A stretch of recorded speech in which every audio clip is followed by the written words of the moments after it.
Bonjour à toutes et à tous, Salam al-Masih, très heureux d'être avec vous aujourd'hui. J'aimerais vous conduire dans ce texte dans 2 Chroniques au chapitre 7 et à partir du verset 14 où il est écrit « Si mon peuple, sur qui est invoqué mon nom, s'humilie, prie, recherche ma face, je l'exaucerai des cieux et je guérirai son pays. »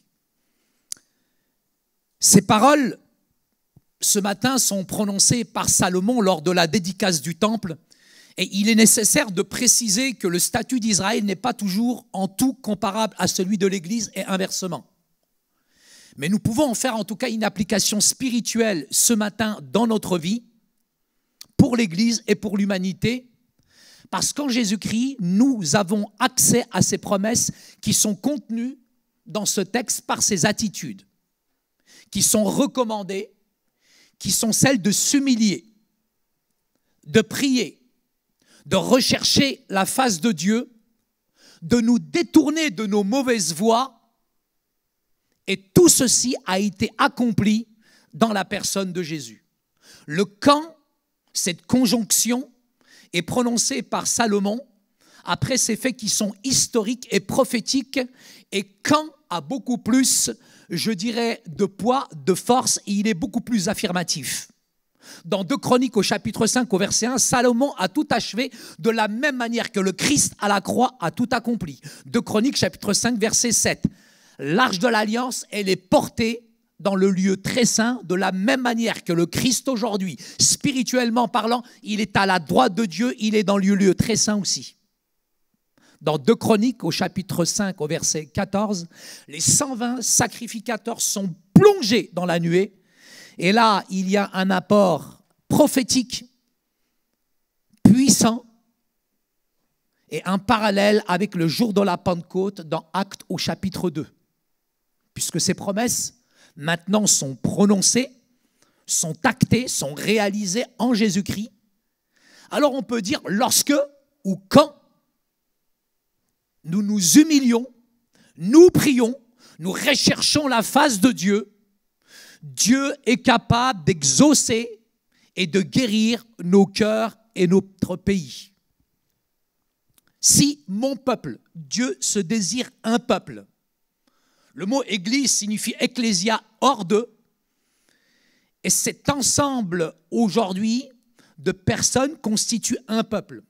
Dans une période où nous sommes chahutés, bousculés dans nos convictions, dans notre identité chrétienne. Et certains tentent d'écrire l'histoire de la France avec une gomme. Nous sommes en plein débat à l'Assemblée nationale sur le séparatisme. Mais je voudrais vous dire que le peuple, c'est un ensemble d'hommes qui vit en société, habitant un territoire défini, ayant en commun un certain nombre de coutumes et d'institutions. Mais qu'est-ce que le peuple de Dieu? C'est un ensemble de personnes qui vit en communion spirituelle, établie sur le terrain de la grâce de Dieu, Na'mat Rabb, et du sang du Jésus, ayant en commun, bien sûr, les enseignements de la Bible, paroles écrites comme base pour notre foi. Dieu se désire encore aujourd'hui un peuple. Être appelé le peuple de Dieu, c'est là un privilège qui nous caractérise.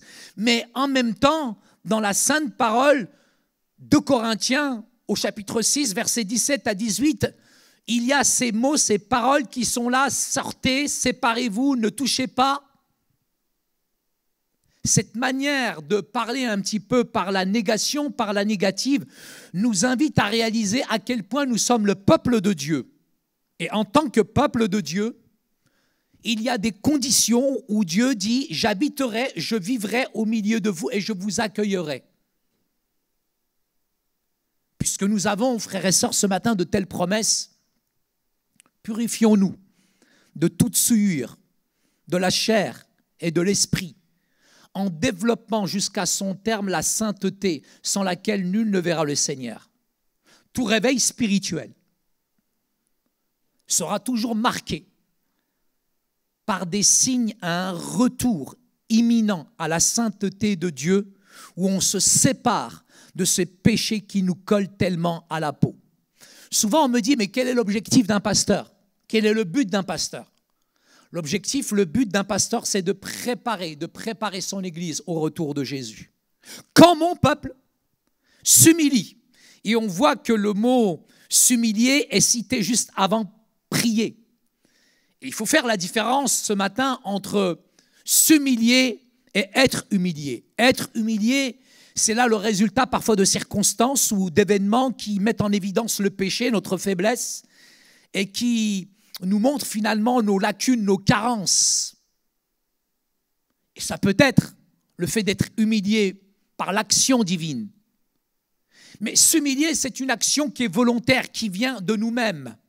La personne qui s'abaisse de son plein gré et qui reconnaît finalement son état de péché, qui ne conteste pas finalement devant la puissance de la parole de Dieu et qui reconnaît même, je dirais, le bien fondé, je dirais, de la discipline de Dieu.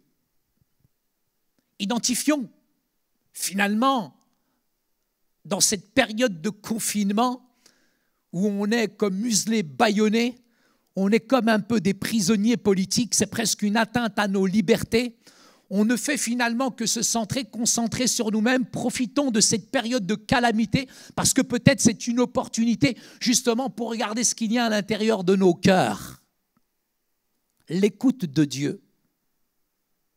Dans cette écoute, il y a le chemin que l'on peut trouver, celui du salut. Mais identifions les choses pour lesquelles finalement nous pouvons nous humilier devant Dieu. Le manque d'amour, de rancune, l'inimitié, la jalousie. Toute cette liste, on pourrait l'allonger, la rallonger.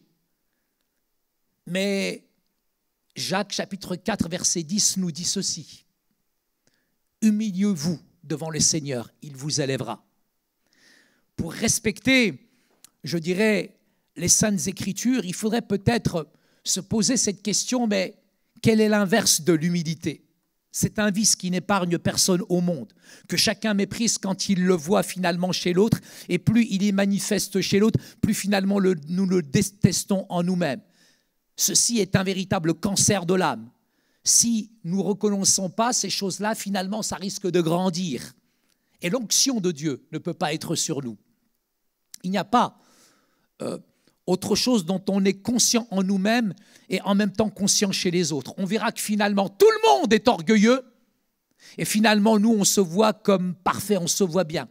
On sous-estime quelque part, je dirais, les défauts, nos propres défauts, et on déprécie la qualité de ceux qui sont autour de nous. C'est là une estime excessive finalement de soi.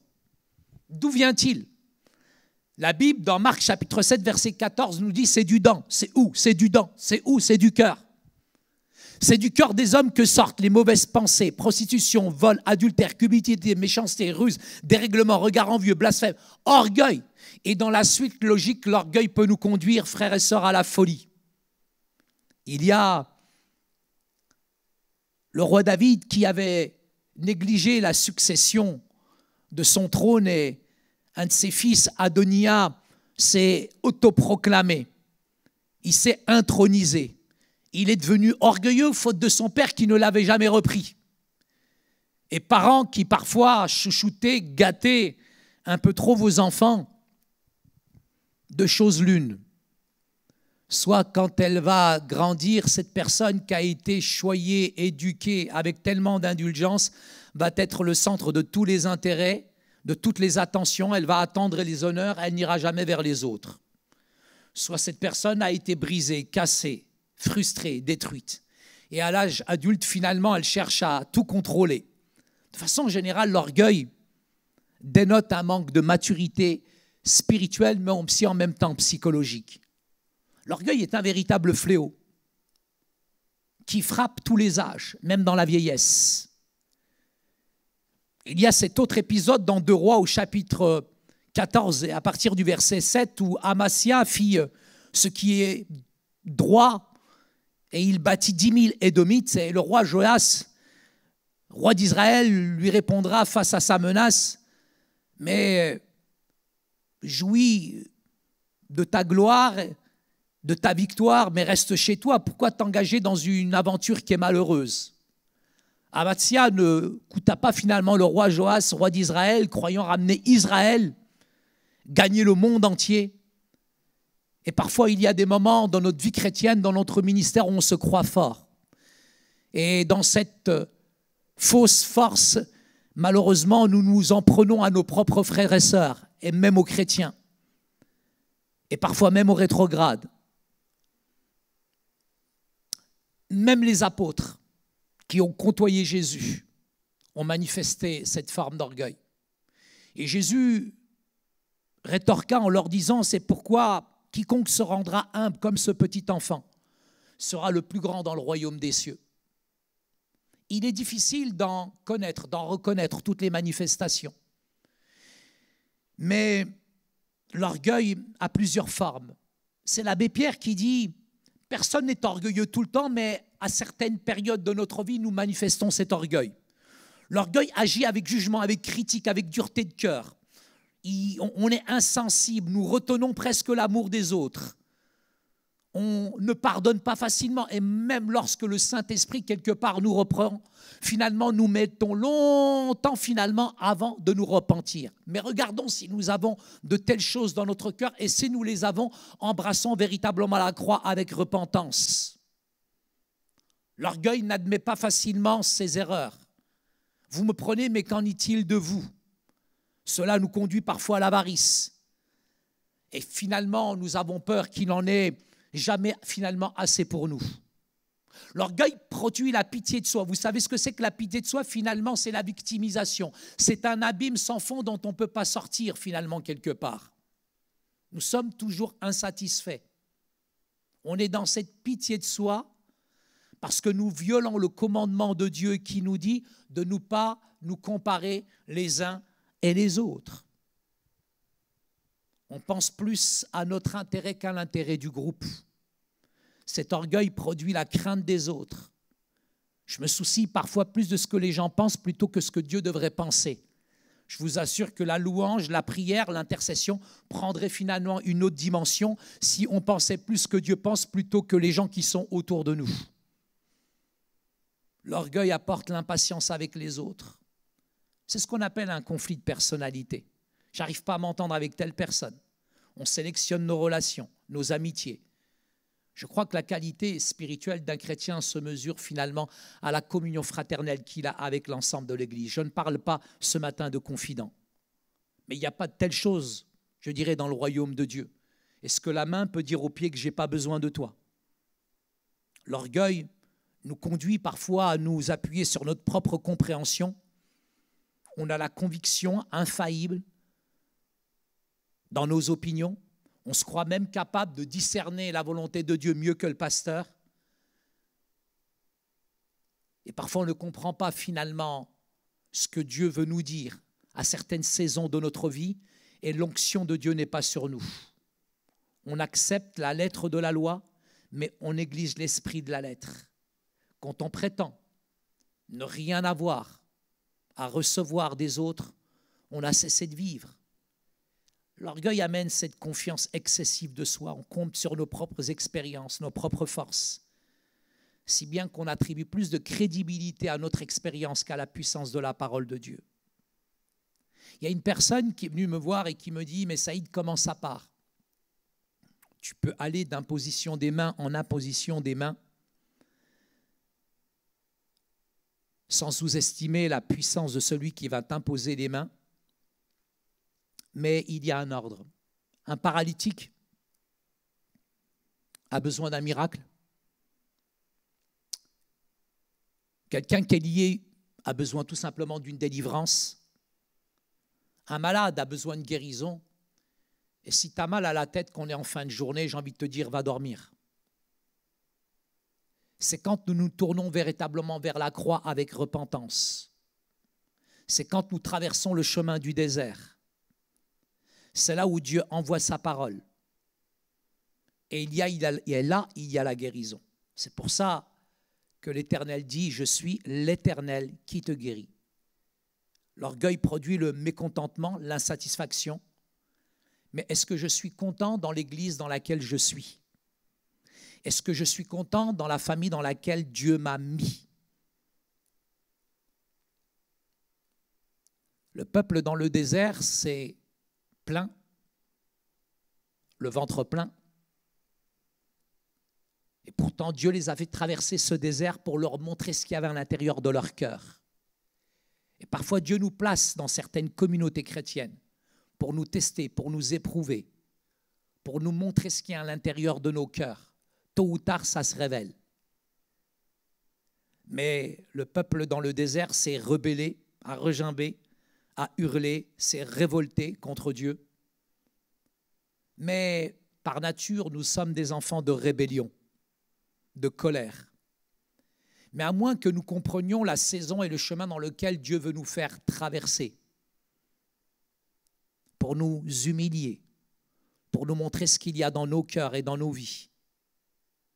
Il y a parfois des personnes qui butinent comme des abeilles, ce sont des papillons spirituels, qui vont d'église en église. Et à Paris, tu peux faire le tour pendant des années. Mais si tu restes là où Dieu t'a placé, là où Dieu t'a conduit, toutes ces choses qui sont à l'intérieur de toi, cette nature insanctifiée qui te suit, qui te fait la guerre à l'âme, pourra finalement s'éteindre. Parce que si tu restes là où tu es, tu vas rentrer dans une compréhension du royaume. Et la parole de Dieu va t'amener véritablement dans un repos.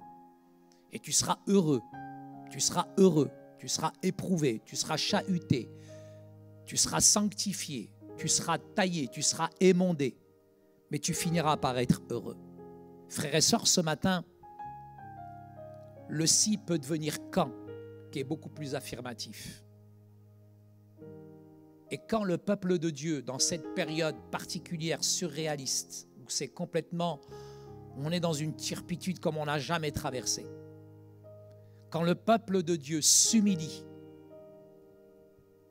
avec un cœur vrai, avec un cœur repentant, quand le peuple prie, on peut rester plusieurs jours sans manger, mais tu ne peux pas rester un seul jour sans prier. Et quand le peuple s'humilie, prie et qu'il recherche la face, ce sont nos péchés qui nous cachent sa face. Et parfois, nous tournons le dos à Dieu volontairement. Mais comment voir la face de Dieu quand nous avons le dos tourné? Je ne peux remarquer quelqu'un qu'à travers son regard, qu'à travers son sourire, qu'à travers ses expressions. Et nous avons besoin, dans cette période, de rechercher la face de Dieu. Rechercher sa face ne prend pas 3 secondes. Prier, c'est une chose. Mais rentrer et chercher la face de Dieu, c'est beaucoup plus précis, beaucoup plus concis. On rentre dans l'intimité. La Wi-Fi spirituelle se déclenche. Quand mon peuple s'humilie, prie, recherche ma face, c'est là qu'il va nous exaucer des cieux et qu'il va guérir nos cœurs, qu'il va guérir nos blessures, qu'il va guérir toutes les choses qui sont à l'intérieur de nous-mêmes et qui nous font mal. Il va extirper, il va ôter, il va émonder, il va nettoyer, il va le purifier. Seul le sang de Jésus purifie, lave, transforme, guérit véritablement en profondeur. Dans cette période où beaucoup de personnes nous parlent de réveil, j'ai envie de vous dire que le réveil ne vient pas sans réforme. Un vrai réveil, il n'est pas émotionnel, il est spirituel. Mais nous pouvons chacun d'entre nous, maintenant, ce matin, aujourd'hui, vivre un réveil personnel, individuel, à travers ces principes, à travers ces attitudes qui sont spirituelles que Dieu nous commande et nous recommande. Nous avons besoin d'un temps de rafraîchissement. Nous avons besoin d'un temps de visitation. Nous avons besoin d'un temps où on reprend notre énergie. Je veux déclarer un langage de foi. Je veux véritablement parler la foi. Je ne veux pas que ce soit certaines réalités politiques qui vont définir les limites de ma spiritualité ce matin. Peu importe ce que peut dire l'épistocratie sur le Covid, sur la situation, on ne voit pas finalement l'avenir, on ne voit pas le futur, mais avec la puissance de sa parole, je veux véritablement déclarer maintenant, au nom de Jésus, que nous reprenons autorité et que nous nous basons sur la puissance puissance de sa parole qui libère, qui guérit, qui transforme. Toi qui m'écoutes là maintenant, ce matin, quelle que soit la période de turbulence que tu traverses, peut-être que tu es dans le défaitisme, peut-être que tu es dans le négativisme, peut-être que tu arrives là, finalement, tu es au bout du rouleau. Mais je crois dans un Dieu qui est puissant, qui est grand, qui n'a pas changé, qui est capable de libérer, transformer, guérir ton cœur, changer ta famille. Si véritablement maintenant, quand, si véritablement avec foi, tu prends cette parole, tu la prends à l'intérieur de toi-même. Le Christ Jésus, il est capable, il est toujours le même, il demeure le même. Hier, aujourd'hui, éternellement, il est le même. Quand? Maintenant, à cet instant, là chez toi, tu es capable de t'humilier avec un cœur vrai, vrai avec toi-même, vrai avec Dieu, vrai avec ton entourage. Et si vraiment tu reprends ce que l'ennemi t'a pris, t'a volé, l'intimité, la puissance de la prière, tu recherches, ardemment sa face, profites-en.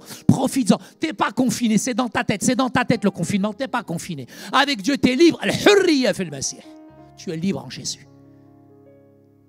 Tu recherches sa face. Tu te détournes de toutes tes mauvaises voies. Il y a des voies qui sont glissantes. Regarde la voie dans laquelle tu es. Si tu ne sais pas, demande-le à Dieu. Détourne-toi de ces mauvaises voies qui t'éloignent de la sainteté de Dieu. Alors, nous dit la parole, il y a une promesse pour toi ce matin.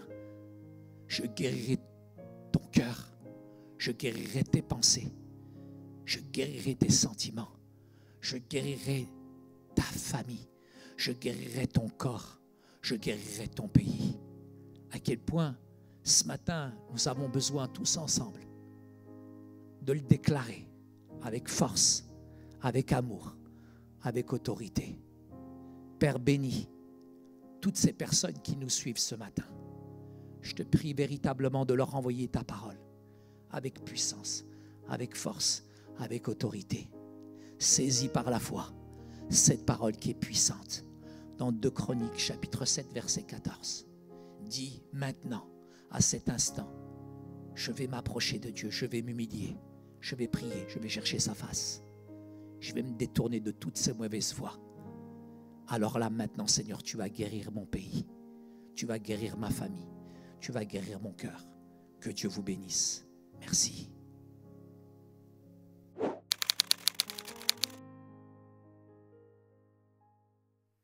Voilà, nous revoilà dans cette rubrique « Comment aller un peu plus loin ». Nous recevons ce matin l'évangéliste Saïd Ojibou. Bonjour Saïd. Bonjour Sosten. Ça va? Très bien, excellent. Très bien, toujours un plaisir de t'avoir ici. Merci, c'est partagé. Tu reviens comme tu veux, je peux te filer les clés de l'église, tout ça. Merci. Voilà, c'est avec plaisir.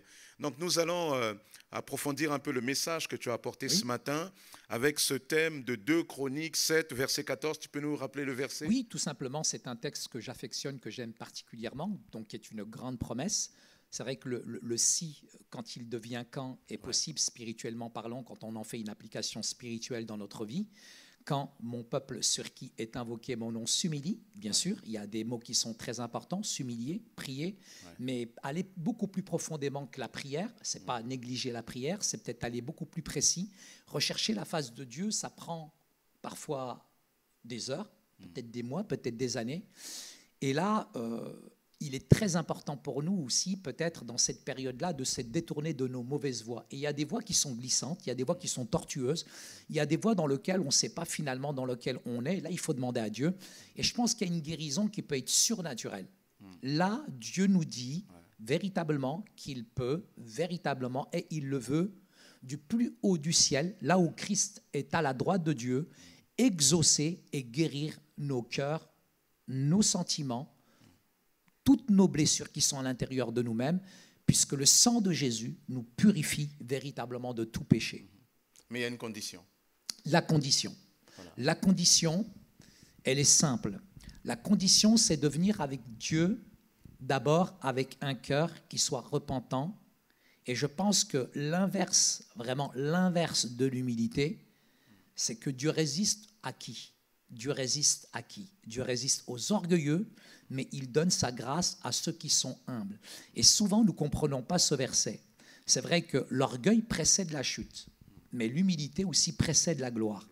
Et finalement, je pense que c'est une véritable opportunité à saisir en tant que chrétien pour rentrer dans cette dimension spirituelle. Et je pense qu'on n'est pas tellement conscient parfois que l'orgueil prend place, finalement grandit à l'intérieur de nous-mêmes et peut être un véritable obstacle dans le ministère, dans notre vie chrétienne, mais aussi dans nos relations, je dirais, avec les autres. Et parfois, cet orgueil nous amène finalement à un repli sur soi-même et en même temps une certaine dureté vis-à-vis des autres. Et nous avons besoin parfois de passer par une période qu'on appelle une période de brisement. Et cette période de brisement, c'est simplement de reconnaître et de réaliser qu'on a besoin parfois d'être humilié. Mais attention, c'est différent d'être humilié, fustigé, ridiculisé par une personne que d'être, je dirais, sous l'humiliation. Et je dirais que c'est la volonté permissive de Dieu. Et parfois, il y a des circonstances, parfois il y a des périodes, peut-être comme celle du confinement, où on passe par une période d'humilité. Alors, je sais que certains ont prédit cette période comme une sorte de malédiction, sanction divine. Je ne crois pas. Moi, je pense que Dieu nous fait passer par ce chemin-là et il nous dit c'est un stage de permis à point dans lequel tu passes. Je te fais passer par un stage intensif. Tu passes par cette période d'humiliation pour véritablement retourner sur le terrain de l'ennemi et récupérer tous les dons, tous les talents, toutes les qualités que Dieu peut te donner. Entre autres, je dirais que cette période est une période de calamité, c'est vrai, mais il faut la prendre comme une période d'opportunité à saisir véritablement pour vivre un réveil personnel, individuel, avec la puissance de la croix. Quand je t'écoute, par rapport à ce que tu as développé aussi avec le message, j'ai l'impression que tu sous-entends que l'orgueil peut être quelque chose de, comment dire, de vicieux, de caché, on ne se rend pas compte. Oui. Et du coup, par contre, ce qu'on a conscience, c'est des blocages. Oui. C'est la maladie, ce manque de guérison nécessaire. Et là, on peut dire d'une certaine manière avec ce message, c'est une grâce finalement quand Dieu pointe le doigt et dit non, là c'est l'orgueil. Ce côté un peu, comment dire, caché de l'orgueil, pas au premier abord perceptible. Mais le Christ lui-même a pu se rendre compte avec ses propres disciples, puisque c'était la course au chef, c'était la course, je dirais, à celui qui a été le plus beau, le plus grand, le premier. Et c'est vrai que Pierre aurait pu se vanter de dire « ouais, j'ai marché sur l'eau, mais quand même pas trop longtemps, quoi. » Jean, il peut dire « oui, mais moi, Jésus m'aimait. » En fait, chacun des apôtres, comme des chrétiens qui brillent aujourd'hui sous le regard des pasteurs, pourraient dire « ouais, mais moi, pasteur Sostène, il m'aime ceci, il dit cela de moi. » Mais peu importe. Le plus important, c'est vraiment qu'il y en a un inversement mental qui est extraordinaire, c'est que le Christ va briser tous ces schémas, en fait. Il va renverser toutes ces choses-là et il va dire « celui qui sera le plus petit, finalement humble comme cet enfant, sera le plus grand dans le royaume. » Et je pense que par nature, l'orgueil est trompeur. Et le fait que ça nous trompe, ça peut véritablement être nuisible, non seulement pour nous-mêmes, mais pour les autres, même pour notre vie de chrétien et vie d'église quelque part. Et arrive à un moment, je pense que cet orgueil-là, quand il n'est pas traité, quand il n'est pas guéri, quand il n'est pas extirpé, peut véritablement être un frein aussi au réveil spirituel. Donc quand on cherche le réveil, on doit avoir conscience, j'ai bien aimé, à un moment donné, dans ton message, tu as dit, le réveil n'est pas d'abord quelque chose d'émotionnel. Non. Parce que c'est vrai que quand on pense au réveil, on pense, parce que c'était souvent aussi une composante oui. de ces grandes rencontres avec oui. les manifestations de l'esprit, des oui. gens qui tombent par terre, des gens libérés, etc. Oui. Et on doit se rappeler que le ça réveil, c'est pas d'abord de l'émotion. C'est très dur le réveil. C'est une visitation profonde. C'est très dur. C'est le véritable réveil. C'est une période de changement, de transformation. C'est une véritable métanoïa. C'est une véritable période de brisement. Moi, je regarde les plus grands hommes de Dieu sont passés par des périodes de brisement, des périodes où finalement ils gémissaient par terre, ils pleuraient. C'était quelque chose de très douloureux, mais en même temps, ça les amenait vraiment dans un véritable salut, dans un véritable réveil qui n'était pas émotionnel, mais qui était spirituel. Il y avait un changement, une transformation d'attitude vis-à-vis du péché. Il y a eu véritablement un dégoût. Il y a eu quelque chose véritablement qui les a changés, transformés, pas extérieurement, mais intérieurement. Et je crois que le vrai réveil amène une onction qui est vraiment particulière, où les gens qui sont autour de nous ont une visitation aussi particulière. Les gens peuvent sentir la puissance, la présence de Dieu. Et c'est bien de sentir la présence de Dieu, c'est bien émotionnellement de se sentir aimé, choyé, je dirais, par le Christ. Mais quand on passe véritablement par ce réveil qui est spirituel, je peux vous dire que c'est une période véritablement douloureuse, très difficile, mais en même temps qui est salutaire. Pourquoi? Pour notre âme. Et ça, c'est important. Ce que peut-être toi tu ne savais pas, mais tout le long de cette année, nous avons amorcé un thème que le Seigneur nous a mis sur le cœur. Seigneur, prends la place qui te revient. Wow. Et au mois de février, on a parlé de la présence, notamment de l'importance du Saint-Esprit. Oui. Quand Dieu prend place, il le prend par le Saint-Esprit. Et ce qui est intéressant dans ton thème, c'est qu'on se rend compte, oui, Dieu prend place par le Saint-Esprit, mais il y a des barrières que le Saint-Esprit peut rencontrer. Bien sûr. Et lorsque si nous nous humilions, oui. si nous prions, si nous abandonnons l'orgueil, oui. c'est là aussi une manière que Dieu a finalement de prendre sa place. Et ça me fait, tu parles de réveil, ça me fait quand même dire que quelque part, le réveil, c'est peut-être quelque chose que nous sommes beaucoup plus en mesure de provoquer que d'attendre. J'ai souvent l'impression que le réveil, c'est quelque chose... Alors, Dieu est libre, hein, c'est oui, le pasteur Jackie le dit. Parce qu'on a toujours l'impression que le réveil, on attend, il va arriver je ne sais pas où. Oui. Et quand je t'écoute, on peut le vivre. On peut dire, quand je commence à vraiment à me tourner vers Dieu, Amen. Et là, je peux déclencher un réveil. Si ce n'est pas dans mon église, on a une mauvaise je peux le réveiller du réveil. On a une fausse conception du réveil. Ouais. Le problème, c'est qu'on est toujours un petit peu... Le regard dans le rétroviseur. On a tous lu des grands livres sur le réveil, etc. Et les plus grands réveils sont venus d'abord avec les épîtres de l'apôtre Paul. La plupart des hommes de Dieu, des femmes de Dieu qui se sont tournés vers les épîtres de l'apôtre Paul ont véritablement plongé leur regard et ont vécu un réveil extraordinaire. Mais pour arriver à cela, effectivement, il faut rentrer à l'intérieur de soi-même, comme le fils prodigue. Il faut rentrer à l'intérieur de soi-même. Le chemin est très, très, très, très long pour rentrer à l'intérieur de soi-même. Et ça nous fait peur. Parce qu'en même temps, le sentiment de vide qui est à l'intérieur de nous-mêmes, on a peur du moi, on a peur de l'affronter. On a peur d'affronter, excuse-moi, nos propres faiblesses, nos propres lacunes, toutes ces choses-là. Et on a peur de se voir dans le miroir de nous-mêmes. Et c'est vrai qu'en psychologie, par exemple, la pire des choses, c'est l'incertitude, en fait. Et l'incertitude, quand on est face à l'incertitude, finalement, de nous-mêmes, nous sommes complètement déstabilisés. Mais le fait de faire ce chemin inverse, de rentrer à l'intérieur de nous-mêmes, ça peut être véritablement salutaire. Je ne dis pas que c'est facile, ça peut être salutaire et en même temps, on peut vivre le plus beau, le plus grand des réveils, qui est personnel, qui est individuel, qui est pour nous-mêmes, mais après, ça va en direction de l'autre. C'est pour ça que c'est l'inverse de la religion. Aucune religion ne peut vivre un réveil. Il y a des religions qui vivent des réveils émotionnels, extérieurs, etc. Mais parce que la religion, elle blanchit la surface, la religion, elle donne une belle apparence, la religion, elle vous prend, elle vous laisse tel que vous êtes.